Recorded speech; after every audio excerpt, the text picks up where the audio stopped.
Welcome, dear readers. You're listening to Time to Read, a Winnipeg Public Library podcast. We are coming to you from the eponymously named Carol Shields Auditorium in the downtown Millennium Library, which is located on Treaty 1 territory and on land that is the traditional territory of the Anishinaabe, Cree, Oji-Cree, Dakota, and Dene peoples, and the homeland of the Métis Nation. In this episode, we will discuss The Namesake by Jhumpa Lahiri. If there is a book you think we should discuss in the future, let us know at wpl-podcast.winnipeg.ca. I'm Alan. I've never had a nickname. Chorney, branch head of the Transcona Library, and across the table from me is... Hi, I'm Trevor. I am the branch head at the Louis David Riel Library, his full name. And across the table from me is... Hi, I'm Erica Ball. I'm the branch head at Fort Garry Library. And across the table from me in the other direction from Trevor is... Hi, my name's Kirsten. That's pronounced Kirsten. And I'm the librarian at the Harvey Smith, pronounced Harvey Smith Library. A good book can carry me away from an average and ordinary day, yeah. So keep it down, leave me alone, close the doors and turn off the phone, 'cause all I ever really need is a little more time to read.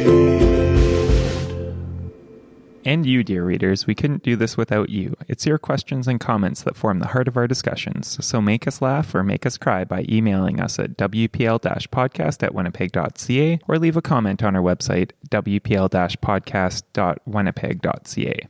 Find out if your comments made it on the air by subscribing to Time to Read on iTunes, Stitcher, or your favorite podcast service. In a moment, Kirsten will start us off by giving us a brief bio of Jhumpa Lahiri, followed by Erica, who will spoil everything with a brief synopsis. Then on to the discussion, which you can get in on by emailing us at wpl-podcast@winnipeg.ca. Don't forget to stick around to the end for our special segment, Nerd Word for Word Nerds. And if you haven't read The Namesake, this is your last chance to press pause. Don't worry, we'll wait. Kirsten, over to you. Thank you. Nilanjana Sudeshna Lahiri was born in 1967 in London, the daughter of Bengali Indian immigrants from the state of West Bengal. Her father was studying at the London School of Economics, and following that, her family moved to the United States when she was 2, where her father got a job at MIT as a librarian. When she began kindergarten in the United States, Lahiri's teacher decided to call her by her pet name, Jhumpa, because it was easier to pronounce than her proper name. And Lahiri recalled, "I always felt so embarrassed by my name. You feel like you're causing someone pain just by being who you are." She also claimed that she has felt intense pressure to be 2 things, loyal to the old world and fluent in the new. She is quite brilliant. She went on to receive multiple degrees from Boston University, an MA in English, an MFA in creative writing, an MA in comparative literature, and a PhD in Renaissance studies, where her thesis was A Cursed Palace, the Italian Palazzo on the Jacobin stage, 1603 to 1625. Smart woman. Literary critics have called her one of the foremost contemporary writers on the immigrant experience in America. And she says, "When I first started writing, I was not conscious that my subject was the Indian American experience. What drew me to my craft was the desire to force the 2 worlds I occupied to mingle on the page, as I was not brave enough or mature enough to allow in life." Her parents often took the family back to Calcutta to visit relatives, and she has described seeing her parents so emotionally connected to their point of origin raised many questions in her own mind. She wondered what her emotional point of origin was. She said that she didn't feel the same connection to India as her parents did, but nor did she feel genuinely linked to America. But recently now, she has found a place where she's never felt as at home. And that place is Italy, where she now lives with her husband and children. And in December 2015, she published a nonfiction essay called Teach Yourself Italian in The New Yorker. And it's about her experience learning Italian. She is fluent now in Italian, and for several years now, she has read only in Italian. And in the essay, she declared that she is now only writing in Italian. And the essay itself was translated by her from Italian to English. She says, "I think, see, and feel differently in Italian. I say things more simply, but also more directly, and I tend to take more chances." Her latest short story was published in 2018 and is called The Boundary, again written in Italian and translated into English, which she says is inspired by her time in Italy, but that she's working to free her work from geographic coordinates and to arrive at a more abstract sense of place. So that was a very long bio. Wow, beautiful. Fascinating. You can see a lot of her experiences in the In names. this book. Yeah. Yeah. Yeah, like Ashok's love of Russian authors in her adoption of Italian. Right. Right. Well, and even Mushimi, who acquires a third language with French and really feels so at home in Paris. But Because anyway, she we're chooses jumping it. ahead. But Yeah. I know, I just, I was really That's inspired by amazing, reading this yeah. biography. Okay, The Namesake finds Ashok and Ashima Ganguly simultaneously navigating a new relationship, a new marriage, a new life, and a new country. Watch them raise their children while trying to build an extended family from strangers and merge their traditions with the American ones in which they raise their family. Named for a Russian writer, their son Gogol knows only that he suffers the burden of his heritage as well as his odd name. So he stumbles along the first-generation path, strewn with conflicting loyalties, comic detours, and wrenching love affairs, exploring identity and the claims of family, culture, language, and the defining power of the name bestowed upon us by our parents, but also the means by which we slowly, sometimes painfully, come to define ourselves. And that's written by me with phrases from Goodreads. That's a good synopsis. Thanks. So before we jump into the discussion proper, I wanted to know if anyone picked up on the significance of our recording date today. It's February 21st, 2019. No? No. Okay, so February 21st, 1852, Nikolai Gogol died. Oh. That's bizarre. I have another coincidence that I'm going to bring up for my real like, but that is even weirder than mine. Wow. Yeah. How did you find out that? It was in the book. Really?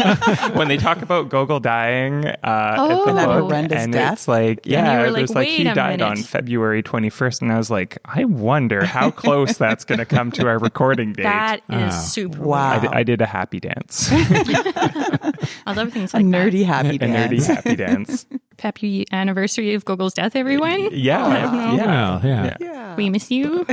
but it's kind of amazing that we still talk about writers like Yes. over 167 years later. And I actually read Gogol's short stories because I knew that was a big part of this book prior to reading this, and they're super accessible.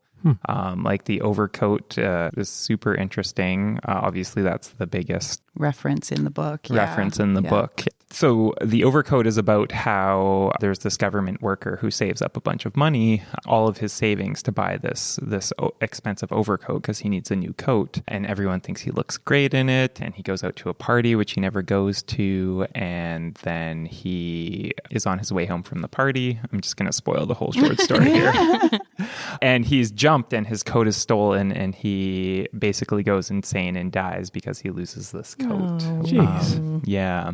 So I spent the whole book trying to think about like if there are any parallels between that story and this story, and what the significance of choosing that story is. The opening quote in The Namesake is from The Overcoat. Well, it's interesting you mentioned The Overcoat, too, because I was doing a little bit of reading, and it's one of those stories that seems to have endured over the years and in different forms. Like, I don't know if you remember, about maybe 20 years ago, MTC, they did a production of The Overcoat, but it was all done almost like a movement piece. Like there's no dialogue, but it was all very tightly choreographed.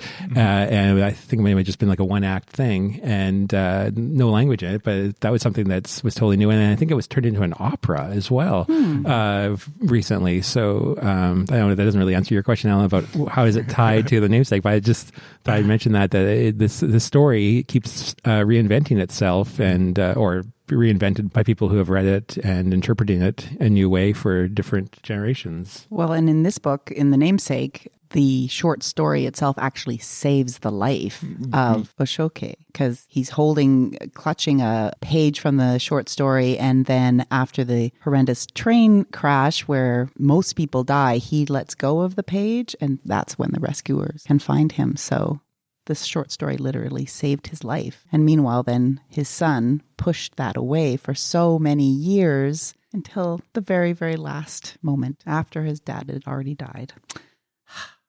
I can tell that you were moved by this book. It's a very moving book. I had very similar emotional reactions to it. I forgot how much I like these like epic family sagas. I think I've been reading a lot of like shorter books and short stories and things, and I just forgot that, oh yeah, I love these stories that really kind of take you from generation to generation. And yet it's not a hugely long, inaccessible book either. Yeah. No, because she can do so much with so few words. Mm-hmm. Mm-hmm. Yeah, it was kind of interesting that it's only generation to generation and not generation to generation to generation. Like I was totally expecting Gogol to end up with a partner and have settle down and have kids, but that doesn't happen at the end of the book. Gogol is single and out there facing the world, I guess. His mom's moving away and his sister's settling down, and I guess he's kind of alone without the influence of his family in a way that he's never been before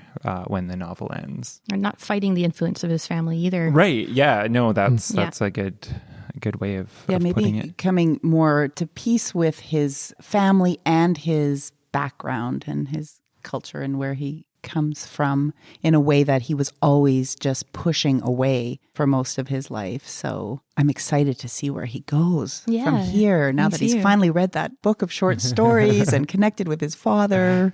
Yeah. We need a Namesake too. That would be nice. It's okay. I can envision where he goes from here. Well, it was turned into a movie. So, I know, Hollywood's always looking for sequels. And there you go. Yeah. Cal Penn, still with us. Also, that's... He's still alive. I think he is. I mean, I haven't checked his IMDb page recently. I mean, not today, but as of yesterday, he was still alive. Yeah. So. That's a screen name. I don't know if you caught that on his IMDb page. That's not his real name. And he put it when he was, I guess, to casting agencies. He put that name out to see if he would get more callbacks. And he did. Gogol? No, Cal Penn. Is that because it was more anglicized and they thought that maybe it was easier to pronounce? Yeah, and apparently he only really uses that name for his acting career. Huh. So. Do you remember what his other, like his I was real name hoping is? you wouldn't ask me that question because I don't. We can look that up. Yeah. But isn't that interesting? Because I really liked that tradition of having like a good name and a pet name. I thought that was super cute. Yeah. Because a lot of people do that anyway. Like they'll have a shortened version that they call themselves or that their friends or family call them. Even if that's not what it's on their resume. Right. But not a totally other name. It's not as common in English. Does anybody have a nickname around here? Alan said, no nickname. No nickname. Alan, I've never had a nickname. Chorney. Right. Which I think is for the better. I mean, people try and call me Al all the time. I really want to be able to call you Al, but I understand that it's not to be. Yeah. Some people are Al, some are Allens. Some people are Davids, Roberts. Trevs. Robs. Well, yeah, exactly right. And you just, exactly, yes. I go by all those. But you have to respect the person. Right. So Kirsten, I feel like you must get Kristen a lot. Oh yeah. Kirsten. You get all of it. I get Kirsten, I get Kristen. Yeah. Is it frustrating? It gets frustrating when it's somebody that I know or have worked with or been around enough times that they should know my name is Kirsten. Because that's my name. It's not Kristen. Kristen is a totally different name, or Kirsten as well. But growing up, did you ever wish your name was something different, or I always liked my name. Yeah, I always liked my name, Kirsten. Yeah. How about you guys? I've always been indifferent towards my name. I've been like, take it or leave it. There's not that many Allens out there, especially not Allens with one L, although it's getting more popular. But people spell my name wrong all the time. Yeah, because that's what I liked about Kirsten is that it was very unique, but it wasn't like so weird like Hannah Laura. That's my sister's name.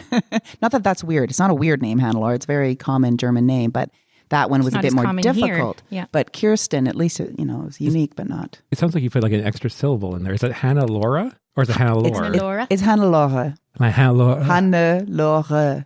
So there is actually 4 syllables. I've always just said Hannah Laura. I feel now that I made a complete ass of myself in public. She's because like, you say that name all Trevor the time in should public? know me. He should be able to pronounce my name properly by now. I apologize to Hannah Laura and all the Hannah Lauras out there that listen to this podcast. That's very nice. His name is Kalpen Suresh Modi. Kalpen is his first name.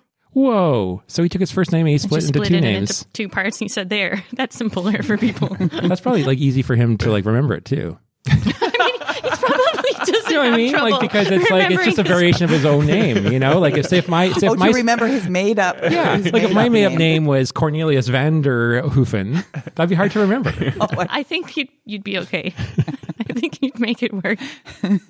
Especially if you got, starred in Hollywood movies under that monkey. Then. Exactly. Cornelius. But so, yeah, I just wanted to jump in on the name thing because mine comes up later. I don't really have a nickname, but both my sisters called me slightly different things. One called me Ricky and one calls me Ayers. And I'm just bringing up Ayers later. It's just the beginning of Erica, but, shortened.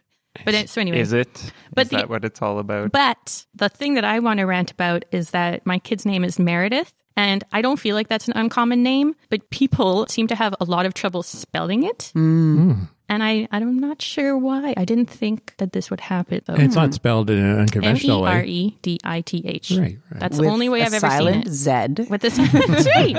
Yeah, it's not a weird spelling. Yeah. But people stumble on the weirdest things. Yeah. Well, apparently the story behind my name is that in the early 70s, my mom wanted to name me Elliot because she was a huge fan of the actor Elliot Gould.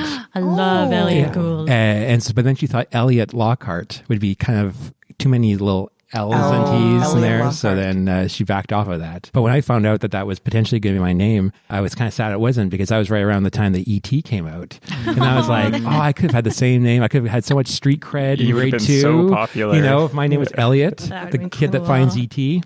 But no, I'm happy with Trevor. It's the same kind of thing with you, Alan. Like, it's a name that you don't encounter every day, but it's not so obscure that you never encounter it. Or if someone hears that, they're not like, whoa, how do you spell that? Or that's weird. Or, it's just like, yeah, it's a name that comes up once in a while. Like in school growing up, I think there was like maybe one other Trevor in the whole school, and that's what you want. Yeah, that's what you want from a name. I think so. Yeah. I named my son Isaac, and my uncle, who is quite a bit older, said, "Oh, so do we call him Ike?"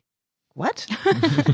No, his name's Isaac. Like, is Ike even the shortened form of Isaac? I guess so. No, yeah. Anyway, people just have this like desire to. Well, has people to shorten? To shorten or to give nicknames? Has anyone ever given someone a nickname? Or well, something to comment about the shortening thing is that I thought I read somewhere that like linguistically things that we say a lot or like really common concepts we want to shorten. And so if you want to know what is considered like an everyday topic of conversation in a language, you look for what is like a short word, right? Like peace, love, joy. Like these are common things. And maybe we're just lazy, and the names that we say all the time, we want it to be short. So one syllable rather than two. It's just Ike. Little baby Ike. Actually, I kind of like it now. Little baby Ike. But you didn't then? My dad wanted to name me Igor. That was the front running for my name. Yeah. I could see you as an Igor. It's the hunchback, right? You don't see that name very often, Igor. Like at least in really. North America. I don't want to be North American centric, but maybe you see more Igors like in Eastern Europe, in castles and things. Probably. Go ahead. I was going to say, speaking of names, I think it was my mom had a cousin whose name was Everil, and she was always sick, ever ill. Oh, so she actually legally changed her name to like something like Emerald or something. She was still sick. Oh, didn't help. Yeah, but her name was actually ever ill.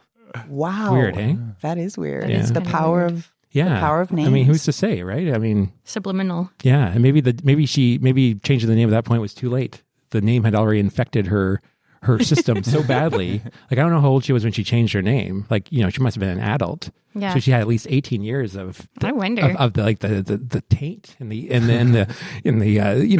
infection. And then she changed it, and no, it didn't help. I guess like if you smoke a lot and then you stop smoking, damage is done. Maybe damage is done. Sorry. Well, somebody in the book, I can't remember now who it was who said it, but somebody said that they thought that people should name themselves after they turn 18. That was Gogol at the party. Oh, was that Gogol actually? He said, oops. Yeah, when his wife spilled the beans on him having changed his name. Right. He's like... It became a joke. Yeah. He's like, there's no such thing as a perfect name. Human beings should name themselves when they turn 18. Until then, pronouns. Right. That was his... Yeah, I mean, I love that. I just don't think you have to wait till they're 18. I think kids come up really early with their sense of self. I'm going to talk about my kid again because her teacher kept trying to shorten her name to Mary.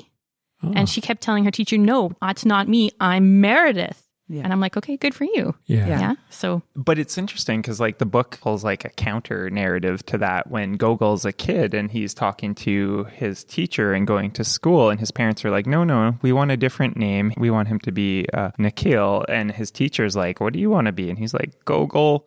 And then he regrets that, so then or he doesn't even remember that. So then he could change it. And I he think did. you should be able to change it whenever. What would the harm be? I guess there's no harm to that. I'm not saying that there's harm to that, but he did struggle with his name for his whole entire life, and maybe he wouldn't have if things had been different. And it's also interesting that Lahiri refers to him as Gogol throughout the whole book, almost exclusively, even though he presumably refers to himself as Nikhil. I thought it was going to come full circle. I was waiting for him to be like, okay, I'm going to go as Gogol, but it never did. Yeah, like as the narrator, she's established that's his name, that's who he is. Whatever he calls himself as an adult, that's how we as readers identify with him because we've known him from birth or whatever. But and by the end, I think that's what he accepts for himself as well. I think that's maybe what we're supposed to read into it, is that this is a phase and he's Gogol the whole time. And then he will become Gogol. But that's always risky to but I think that's what, put a phase onto somebody. That's what I took. That's why we need a sequel. That's what I took from her doing that. It's like he's still Gogol, even though he's calling himself something else. I think there's also an idea that as much as names are your own individual thing, they're also a negotiation with society around you to a degree. Like if someone comes in and tries to force a nickname on you, there's kind of some negotiation there as to whether or not you want that nickname to stick. Like when his wife, Mushimi, yes, when she gets called Mouse by Dimitri, she's like, at first she's like, no, that's not really what I'm into. But then she very quickly takes that on. Yeah. By talking about negotiating with society, I had a real life experience of that as a kid because in elementary school, there were two brothers who were refugees from Vietnam.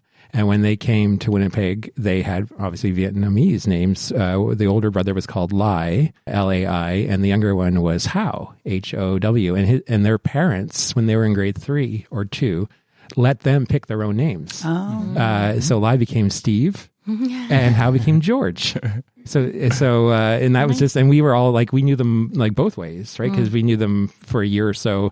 And then, but we just kind of like, okay, now it's, we always called them Steve and George. But I always remember that as being kind of interesting and kind of like jealous that they could pick their names. At that point, I thought, wow. I knew somebody who was Palestinian, and his name, I can't remember, it was Ahmed, I think. But he said, but just call me Steve.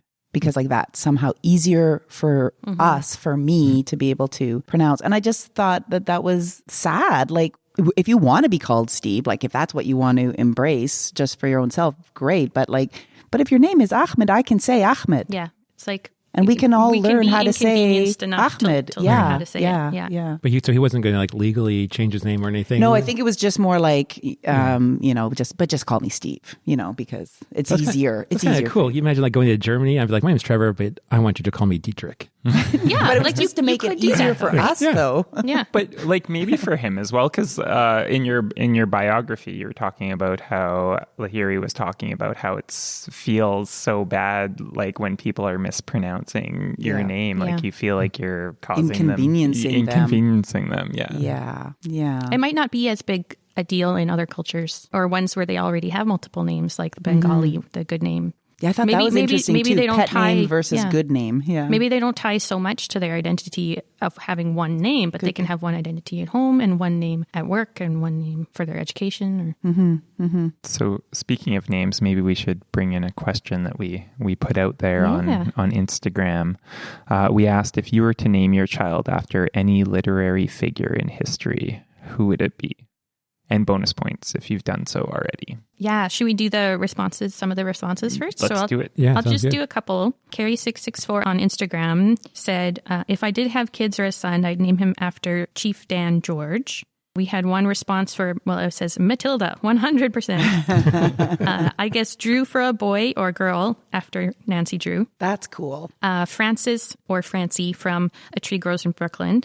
Was one of my favorite names I had on our list for a girl, says somebody on Instagram, and Anais. Yeah, so after thanks to Anais everybody. Nin, right. Yeah, after the Anais author, Nin. So thanks to everybody who responded on Instagram.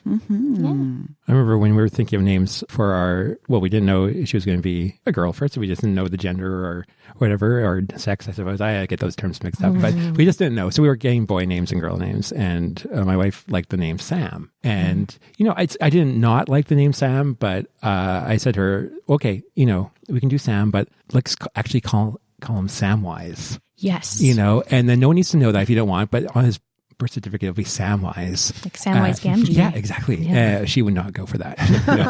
So, and luckily it was a girl, so then we didn't have to worry about that. But we talked about that too, actually, because there's lots of great Sams. There's also Samwell Tarly in Game of Thrones now, and Samwise and Samson. I had a whole list of names that Sam could be short for that are literary. So it's funny that you brought that up. Yeah, Isaac is Isaac Samuel, and my sister and some friends, when he was first born, they were like, we're going to call him Sam.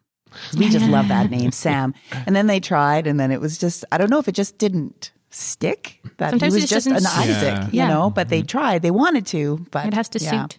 And meanwhile, I had called him Bronwyn the whole time I was pregnant because I thought he was Bronwyn. So my nephew actually has a literary name. He's Cedric, after Cedric Diggory from Harry Potter. Oh. Or I don't know if it's after, but inspired by. But yeah, Cedric. Yeah. So I think Harry my sister Potter would get bonus points. Oh, sure. yeah, there's probably going to be a lot of Harry Potter names out there, or there are a lot of Harry Potter named Hermione's. Yeah. I'm sure Hermione is probably a name that would, 20 years ago, no one would name their kid Hermione, but now. Well, and I didn't know how to pronounce it when the very first time when I was reading it out loud to my son. I know. Yeah. Do you guys suddenly feel like we're in that party in the book where they're talking about names and Gogol's like, why are you guys doing this? This is the worst. Is that when he goes upstairs and helps with the supper or whatever? Yeah. The other name that we talked about was Jane, because Jane Eyre is like my all-time favorite, and it's such a regular name, Jane, that it's not weird. I've always liked J names. J in general? Well, yeah. Well, not J specifically, the name J. For girls, I think J names like Jade or Jasmine or That's an interesting Julia. Specific. Jessica? Yes. I'm just naming J names now I can think of. I'm trying to think of like literary anymore. characters. Jessica Jones. Come on now. Yeah, Jessica Jones. Yeah. Do we have another question? We do have other questions. Maybe that's not name related? That's not name related. Although names figured so prominently. They did. And but there was also so much to this book. Absolutely. So going back to the beginning when we were talking about short stories, we asked a question about short stories. So do you have any favorite short stories? Which ones and how have they influenced you? So Pat wrote into our Facebook group, just like you can. She said, I like the idea of short stories because there have been times of late when it's been difficult to face a full-length book, so short stories give a sense of accomplishment from that point of view. I could apply that to poetry and song lyrics as well. At least I'm reading something other than Facebook, that is. Which is good for short stories. And I don't know about everyone at the table, but I weirdly feel like there's a number of short stories that stick with me or that have stuck with me more than a lot of novels that I've read. Like what? Give us an example. Like Just Lather, That's All by Hernando Tellez. It's about a barber, and I believe it's in the Mexican Civil War. I read it in high school, so it's been a while. It's all about a barber who works for a group of rebels, and then the general of the opposing army that he's fighting against comes into the barber shop to get a shave, and the whole short story is about how difficult it is to kill somebody, because he's sitting there and lathering up this guy, and he's like, shaving him with the straight razor. Right. It's like, this is the big guy. This is the head honcho. Like, all you have to do is just, and that's it. He's dead. Probably loses his barber's license, though.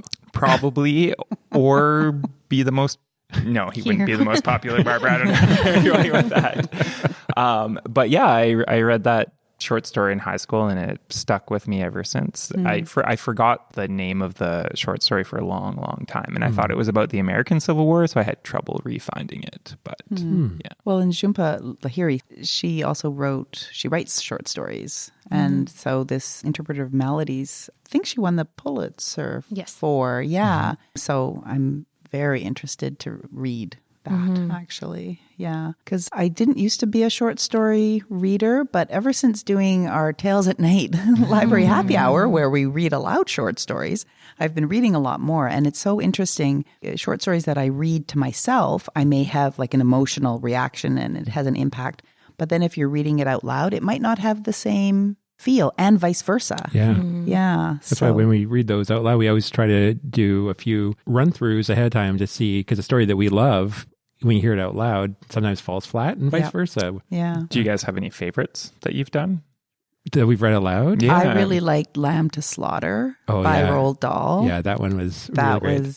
That was good. And I really like, there's The Screaming Woman by Ray Bradbury. Whenever there's ones where there's lots of voices and lots of different things happening and with twists. Yeah. Is The Screaming Woman, is that the one where the kids have the like play area? Oh yeah, that one was super, and super and good. she thinks her neighbor has murdered his wife. And Yeah. I always remember the one that you read where the guy gets bricked in. The cast of Amontillado. Yeah, that was our very first library happy hour. That's a deep cut. That's I guess so. Edgar Allan It's Poe. memorable. Yeah. Yeah, we weren't sure how that one was going to go over because we thought, do we want to, hit the audience with this like older story that's not kind of takes a while, but I think it was a good choice. Yeah, but and that was the first one we did too, so we weren't really sure. Yeah. What the audience would be like. But. And also I'm going to bring Phil in here because he also wrote in on Facebook answering the question. So he says, one of my favorite short stories is called Araby by James Joyce. In his estimation, it is one of the finest examples of youthful infatuation in all of literature. Which sounds really interesting. I haven't read it, so I may go and do that. But Trevor, you read... Yeah, I read it in high school, and I think, I'm not 100% sure, but I think it might be part of James Joyce's collection called Dubliners, which is just a bunch of short stories about tied together because of the city. And that one, of all of them, really, really stands out as just being just this great, solid story that packs a lot in a very short amount. And it was part of one of our readers that we had in high school. I think I remember reading. Yeah. Did everyone here like English in high school? Like reading those collections of short stories and poems? And I think it really depended on the teacher. Like when I had a good English teacher, and I'd say 2 out of my 3 years in high school, I had great English teachers, so that made a difference. Yeah. I find it's a great way to not enjoy reading if you're being told to read something. Which is why you haven't really joined a book club before, right? I was gonna say, kind of like this podcast. No, I help pick the books for the podcast. So we choose books that we all find interesting. There's books that we read in high school that I've reread after and enjoyed after and hated in high school. I just wonder if that's like, I feel like maybe I had a stigma about the books in high school, that maybe if I went into my thought process, if I was more open to being told what to read in high school, that it would have been better for me, because your teachers aren't like, or if you have a good teacher, they're not like, we're going to read these boring things. They want to show you like, this is what's out there. This is what you can read. That will... I think so many things you're just not prepared to understand from those books in high school. Like I think it's just wasted. I remember I had this great English teacher, Mr. Pauls. I remember one day in class, he was just frustrated and he just kind of put his book down. He's like, I don't know why I'm wasting my time with you guys. He said, you have to go out and live for 20 years and then come back. And then we can discuss these poems and these books. Like, I can imagine him, like, It's like all these true. like, 16-year-old like guys that are just, sitting around, smelly from gym class, thinking about other stuff. And he wants to, tear into this stuff. And really I think I know his daughter. I think you do. Yes. That's exactly right. She might well be a podcast listener. Yes. Hi. And she's also an English teacher. So. But I could see her saying something like that too. Yeah, Mr. Pauls was awesome. I feel like I want to push back on the fact that I don't think it was wasted. I think like that's kind of what teaching kids is all about, to be like, no, there's all these things that you need to learn to appreciate because they're great things in the world that you should be exposed to. And I don't know how you would expose, someone to great literature without exposing them to great literature. I think it's all in the selection, I guess. Like, say, instead of Handmaid's Tale, if you want to do an Atwood, you do Oryx and Crake. If you That's ask true, me, but Oryx and Crake dictated. didn't exist Yeah. when I was in high school. yeah. Well, Well, I think the best thing a teacher can do too is just sort of like plant the seeds of curiosity and like the wanting to be a lifelong learner too. So even if you're introduced to something in high school and it doesn't quite click, but then you've been, like you say, you've been introduced to it, you've been exposed to it, and then you can come back to it. I remember the first real, what I consider like adult novel I ever read was Headhunter by Timothy Findley, and I read it because no one told me I had to read it. I picked it up and I was like blown away by how incredible it was. And I must have been like maybe, I don't know, 19 or something, but I felt like, oh, I'm like a middle-aged man now, reading this book. I'm an adult I'm now. an adult because I'm reading this subversive book that talks about all these weird, creepy things and loved it. I just remember. So if you'd had the chance in English class to talk about that book with people, I don't know. Yeah, I probably would have pushed back against it because I'd be like, what are they doing, making me read this thing? But I mean, having just picked it up, if they were just like, what book did you choose and what did you like about it, and let's pick it apart. And like just if that was the assignment, go out. Yeah. Did you like doing book reports, Erica? Did I like doing book reports if I liked the book? But like, I don't know, I remember book reports being like, you get to pick the book that you want to read and then have to do a report on it. Yeah. So then that was an okay form That was okay. Yeah. I mean, I understand that I'm probably just reactionary and that I just like didn't like at 17 being told what to read. But that's also because I loved to read. So I felt like I was wasting my time having to slog through something that I didn't pick. It's just making me think a little bit about the section in the book where Gogol is in his English class and his teacher is telling the class about the author, Gogol, and about the overcoat. And as he describes the biography and how Gogol just is mortified and embarrassed and is just really like trying to hide and just mouthing, stop it. Like he does not want to hear anything at all about this. His own name. About his own name. And that he feels so him. embarrassed that his parents would have chosen this name for him. And even though nobody else in the class cares. No. Yeah. But it's even connected to this, to this story. Yeah. I just found that really interesting. What resonated with me was how Moshumi chose France and French as her language, and it having no particular claim on her, and that maybe that's why. And I think that element of choice was, obviously a large part of the book. But, she could have gotten into her parents' heritage. She could have adopted the heritage of where she grew up, but she chose her own because it was her own. And I really like that idea, like Jhumpa Lahiri seems to have done as well. She's like, done, yeah. when you're wrestling with two different things trying to claim you and claim your identity, and you find a whole other one that's just yours that you identify with just on your own terms. Well, and Gogol talks about that, how he feels envious about Moshumi, who is able to reinvent herself in Paris, in France. And he's envious of his parents who were able to reinvent themselves coming to the States. And he feels that he's not juggling, able to do that. Although I think by the end, he's going to do it. Well, maybe that ties back. Not even reinvent himself, but find himself. Ties back to the short story, The Overcoat, where the government official reinvents himself in a way by getting this coat. And he's sort of now seen differently by his community and feels differently about himself. But then doesn't he die and then he gets haunt robbed. everybody? and then becomes a ghost? He becomes a ghost. He goes insane. Stealing all the overcoats? Yeah. I guess it speaks to how much pressure you put on something else to be your identity. Yes. Right. Right. How could that overcoat have such power over him? It was a magical coat. How are these things that these external strappings of our identity have such power? Yeah. I interrupted Alan. No, that was okay. I interrupted you. We're all interrupting each other. So I think we're all okay. I was just gonna agree with Trevor that was one of the thoughts that I had about the overcoat in relation to the namesake. Hey, our little podcast is already 1 year old, and we're celebrating with a special event. But I don't want to grow up. Tell us about your favorite childhood books through email or on social media. Then come down to join the Time to Read podcast team while we record the episode, waxing nostalgic about books that bring you back to being a kid again. For adults only. At the Goodwill Social Club, 625 Portage Avenue, Tuesday, March 26th at 7:30 p.m. So one of the other questions was, there was a quote, Alan, that you had pulled about books and travel. Yeah. And I can't remember what the exact quote was, but your question was something like, why bother to travel? I have it. I have the library. quote. Ashok's grandfather says, books allow you to travel without moving an inch. So why travel when you can borrow books for free from the library?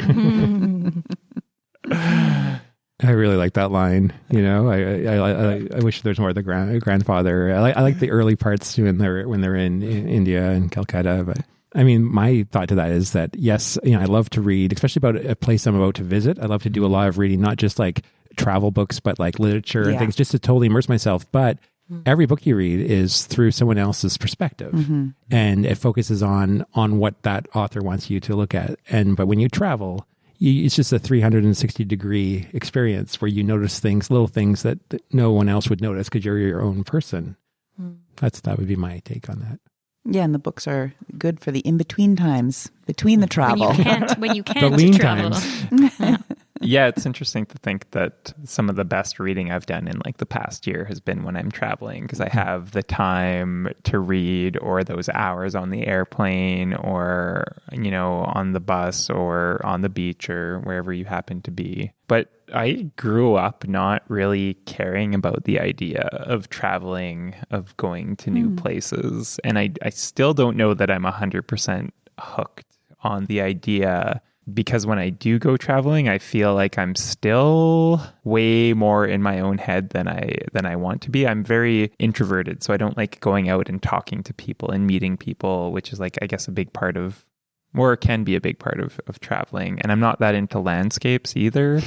I don't want people, don't want landscapes. No, which is but why I like my bike. And that's it. Like, I like my bike. I'll go and I'll pedal for like 100 kilometers in a day, struggle to set up my camp, and then I'm happy to cook dinner and then crawl in my tent and read a book. And I think that's a perfectly acceptable form of traveling. Absolutely. Just to be someplace else. Yeah. Because you're going to be you're going to be exposed to all of the differences about being there instead.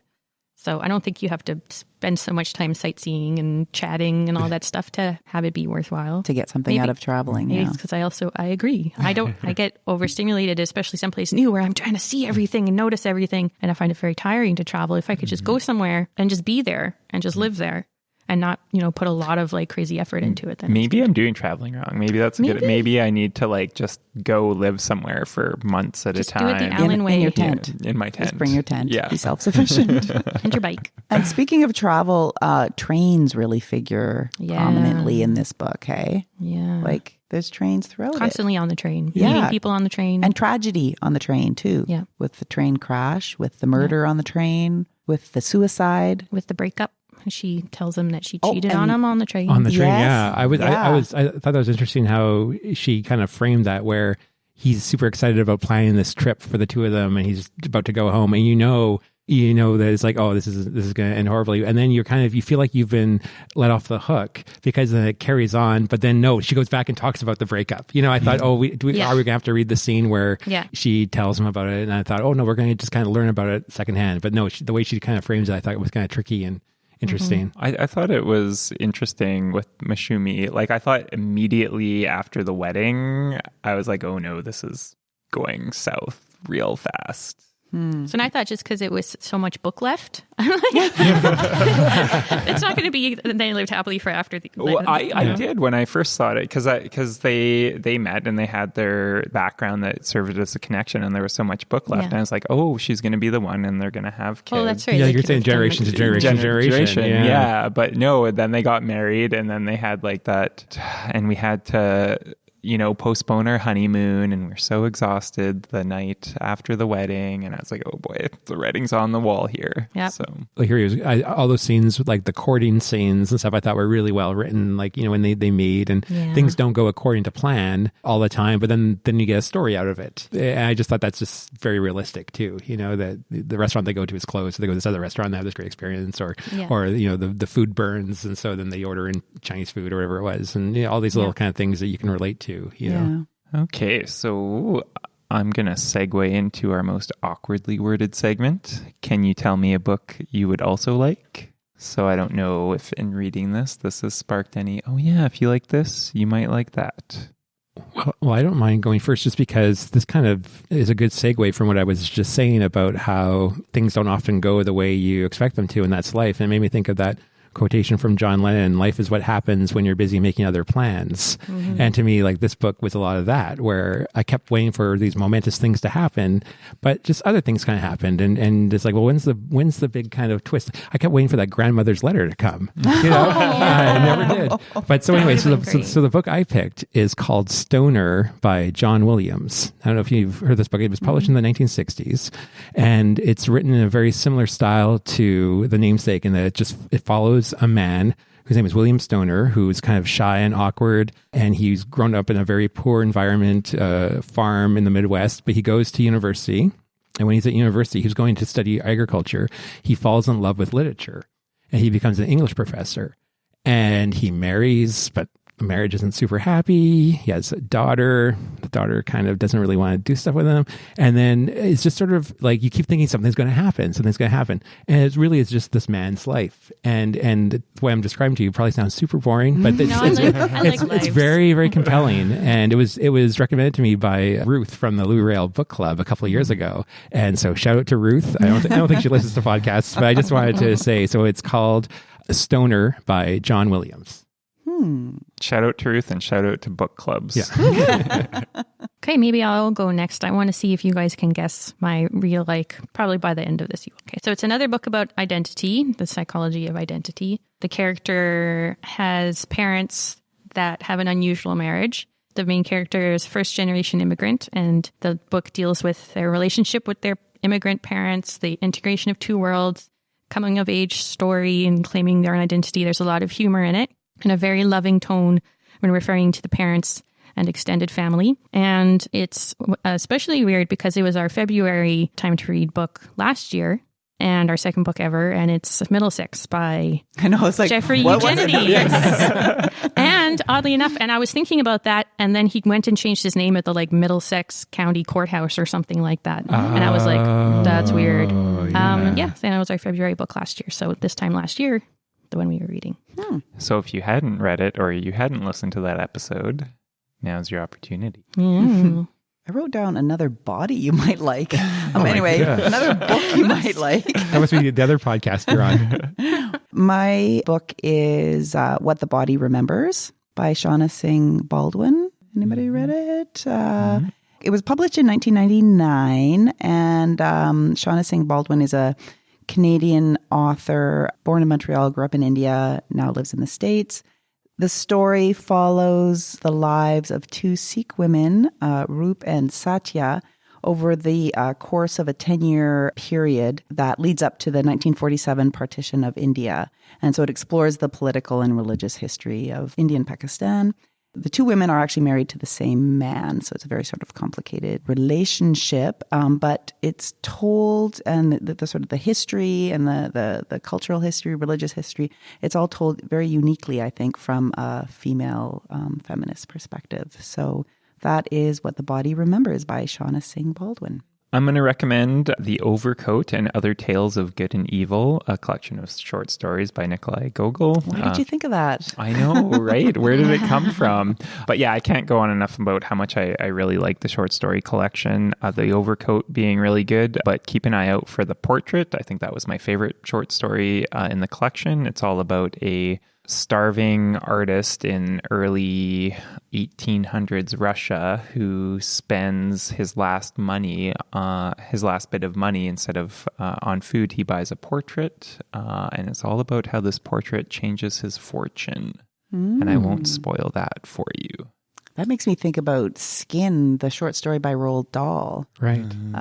Where this person gets a portrait tattooed on his body by a very famous artist. I was thinking about, there's a lot of books about portraits. They're really interesting. There's the picture of Dorian Gray as well, which is really, really, really funny and really good if you've never read that one. But anyways, I get off topic. Now it's time for everyone's favorite segment, Nerd Word for Word Nerds, the part of each show where each host boils down their most prevalent thoughts of the past month into one word. And I'm going to start us off because my nerd word today comes with much embarrassment. My nerd word is Swiftie. defined by the Urban Dictionary as an obsessive fan that knows everything about pop country singer-songwriter Taylor Swift. And my embarrassment comes not from the fact that I am a Swiftie, but rather the fact that my Swiftie status was revoked as of the airing of Time to Read episode 12, Beartown. Listeners to that episode might recall that I claimed that merely by tuning into Time to Read, listeners could be within 6 degrees of Kevin Bacon, with the 6th degree being that Taylor Swift appeared in the 2010 film Valentine's Day with Kevin Bacon. Sadly, and it is with a heavy heart that I have to admit Time to Read's first correction. Kevin Bacon was not in Valentine's Day. Oh, no, we never checked. Time to Read listeners are not within 6 degrees of Kevin Bacon, and my Swiftie privileges have been revoked for not knowing who Taylor Swift's co-stars were in Valentine's Day. Who was it? Fact-checking has revealed that in Valentine's Day, Taylor Swift co-starred with Julia Roberts, who in turn had previously co-starred with Kevin Bacon in the 1990s film Flatliners. For this reason, Time to Read listeners, I'm sorry to say, you are only within 7 degrees of Kevin Bacon. I had a dream about Taylor Swift the other night where I met her and I got her autograph for my daughter. She was super nice. I had a dream about Taylor Swift where we were walking and we came across a ditch, so I took off my jacket and threw it on the pile. Nice. Yeah, no, Those are two very sweet Swiftie dreams. status reinstated. Thank you. Chivalrous gentleman here. Oh my goodness.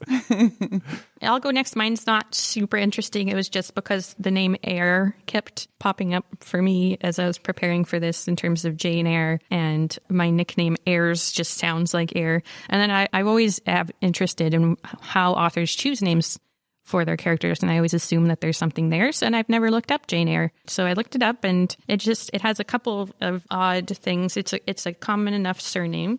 I mean, it's not a super rare surname or anything like that, but there's a couple of things that it may have come from. One is an Eyre was the name of a circuit traveled by an itinerant judge in medieval England, or a knight who would travel around and do things on behalf of the monarch and judge cases and stuff like that. And the other one is the Eyre legend, which is somebody at some point, it might have been somebody with William the Conqueror or Richard the Lionheart. There's 2 versions, saves one of these gentlemen, but loses their leg in the process. And then they become honored for their sacrifice. And then their flag is their severed leg and stuff like this. So there's a whole Eyre legend. So that's your origin of the word Eyre. Eyre. Yeah. E-Y-R-E.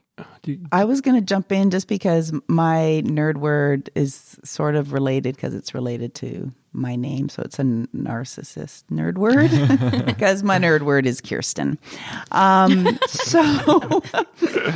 So it is Scandinavian from Christine, which is derived from the ecclesiastic late Latin, which is from the ecclesiastic Greek. Christianus, meaning Christian or follower of Christ, which I do not think my atheist parents had in mind when they named me. But so that's sort of boring though. So I looked up the Urban Dictionary too. And the top definition about Kirsten is sweet, loving, kind girl will always take 2 chances. Seems that's the Kirsten guarantee. I know. We'll always take 2 chances. 2 times. Seems very shy sometimes, but when you get to know her, she is a very talkative, loving girl. She hates it when people call her Kirsten. Normally she looks happy, but there's always something wrong that she is trying to hide. Oh. She will do anything to make anyone's day better. She is an amazing and beautiful girl. You won't find anyone like a Kirsten. You wrote that yourself, right? I did! It's totally on the internet. That's from the Urban Dictionary, the most reputable of all dictionaries. Not that we're With saying no bad it's words. inaccurate. there's a bit of a story I'll to take my. 3 chances. Those are good. Yeah. There's a bit of a story to my word, but then I'll get to my word. So I wasn't quite as thorough as Alan in researching for this podcast. I didn't read any Gogol books, but I thought if I could watch a movie. So I looked up the library catalog. The only movie that I could find that was based on a novel by him was one called Terrace Bulba. And it was made like in the 1960s. It was about a group of, it's like a historical epic. Like there's lots of like people on horses running at each other. And it's about the Cossacks that are invaded by the Poles, like in the 1500s or something. And it's not a very good movie. I think it was right around the time that Technicolor came out. So like everyone had super like bright costumes that I don't think was period accurate. But anyway, Yul Brynner plays the titular character, Terrace Bulba. And his son is played by Tony Curtis, although there's only 5 years difference between the two of them in real life. So it was super, like, not, like, it kept taking me out of the movie. I was like, no, are those guys brothers? No, it's father, son. It didn't make any sense. And the other thing I just want to mention about this movie before I go to the nerd word is, because this podcast mostly has been about names, one of the producers of this movie has the best name ever. His name, Harry Heck. But my word is typecast, because Yul Brynner, as you probably know, that dude. Can we talk about Yul Brynner for a second? He was the King in The King and I on Broadway for something like 4,000 performances. He was also in the movie version. There was like a short-lived TV show that he played the King. And then he did like revivals. He did touring projections. He did like a stint in England. And then like he was near death. And he did like a revival on Broadway in the 80s where he won a Tony Award for that, plus the first one. And this is the other part that's a little bit creepy. He shaved his head for the role, which was uncommon at that time for men to purposely shave their heads. So that look became known as the Yul Brynner. But he kept it for his whole life. He identified with the bald head, so much so that later on, when he had to do roles that required hair, he wore a wig. He didn't even bother growing his hair out. So yeah, typecast. I mean, he also went on and had a career doing other things. I think he was in The Magnificent Seven, and obviously Terrace Bulba. But I wouldn't put that up on the high. So anyway, typecast. Yul Brynner, always bald. I have to point out I have a natural Yul Brynner. So unfortunately, we have to sign off for this month. Thank you very much, dear readers, for tuning into the 14th episode of the Time to Read podcast. Next month will be a part of our first ever, and I'm going to put this in quotes, live studio audience when we record live at the Goodwill Social Club on Tuesday, March 26th from 7:30 to 9 p.m. The theme will be, But I Don't Want to Grow Up, favorite children's books. Reach out to us ahead of time so we can incorporate your favorite children's books into the episode by finding us on Facebook or emailing us at wpl-podcast.winnipeg.ca. And just to clarify, I was putting live studio in quotation marks because we will not be in a studio. It will be live. We do want you to attend in person, just to clarify. We'd love it if you subscribe in iTunes or your favorite podcast service. We'd love it even more if you were to give us a good 5-star rating. And until next time, make sure you find Time to Read. Thanks for joining us for this episode of Time to Read. We were discussing The Namesake by Jhumpa Lahiri. Time to Read is a production of the Winnipeg Public Library. Our panel today included Trevor Lockhart, Erica Ball, Alan Chorney, and Kirsten Werman. Our webmaster is Aaron Seaburn. Our social media guru is Regan Brew. Audio production and music by Dennis Penner. Some of our comments today came from Carrie664, Pat, and Phil. We want you to be part of the show too. Email us at wpl-podcast@winnipeg.ca with suggestions for books that you'd like us to read and discuss, and comments and questions about the book we're reading for our next show. Visit us on the web at wpl-podcast.winnipeg.ca. Check out our show notes with links to some of the things we talked about today, and take part in a discussion about the books we're reading. Next month, we'll be doing a live podcast on Tuesday evening, March 26th, at the Goodwill Social Club, and talking about the beloved books of our childhoods. Get in touch and tell us about the books you loved. We hope to see you there.